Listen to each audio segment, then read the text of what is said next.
Right చూడమ్మా, 2x minus 5y is equal to 7z minus 3y.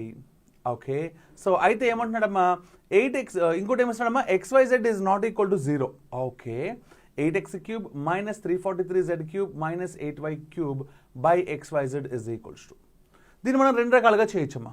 Okay, ఒకసారి మొత్తాన్ని ఎక్స్ఎల్ని వైల్ని జెడ్ని అన్నింటినీ ఒకవైపు తెచ్చుకుందాం. ఓకే రైట్, చూడమ్మా 2x ఇక్కడ ఆల్రెడీ -5y ఉంది, ఇక్కడేమో -3y ఉంది. -3y ఇటు వస్తే ఏమొస్తుందమ్మా +3y, అవునా?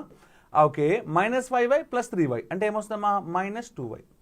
ఇక్కడ 7z ఇట్లాకొస్తే -7z ఇజ్ ఈక్వల్స్ ఎంతమ్మా 0. ఒక్కసారి జాగ్రత్తగా అబ్జర్వ్ చేయండి. ఓకే, ఇది ఎలా ఉంది అంటే నాకు చూడ్డానికి దీన్ని మైనస్ అని రాసే బదులు నేను ఇలా కన్వర్ట్ చేసుకుంటాను అమ్మ. దీన్ని ఫార్ములా ఓరియంటెడ్గాను చేయొచ్చు, ఐ మీన్ కాన్సెప్చువల్గా కూడా చేయొచ్చు, లేదా ఓకే దీన్ని నెంబర్స్ ఇమాజిన్ చేసి కూడా చేయొచ్చమ్మా. నేను కాన్సెప్ట్ ఓరియంటెడ్గానే చూస్తున్నాను ఇక్కడ. ఓకేనా? సో అంటే ఏం రాస్తున్నామా, నేను 2x + -2y + -7z is equal to 0గా అనుకున్నాను. అనుకోవచ్చు కదా, ఎందుకంటే మైనస్ ఇంటూ ప్లస్ అంటే మైనసే, మైనస్ ఇంటూ ప్లస్ అంటే మైనసే, మనకు కావాల్సిన వచ్చేస్తాయి, అవునా కాదా? ఇది చూడండి, a + b + c is equal to 0. a + b + c 0 అంటే a³ + b³ + c³ is equal to ఏమవుతుంది 3abc.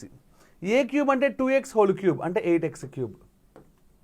b³ అంటే -2y హోల్ క్యూబ్ కదా, అంటే -8y³.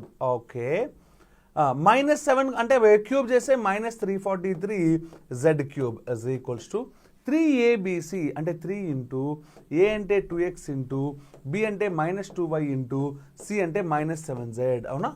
Okay, 3 2s are 6, 6 2s are 12, 12 7s are 84. Okay, minus into minus plus అంటే మర్చిపోవచ్చు ఎంతమ్మా ఇది XYZ. ఇది మైండ్లో పెట్టుకో. ఆల్రెడీ ఆన్సర్ అయిపోయింది తెలుసా?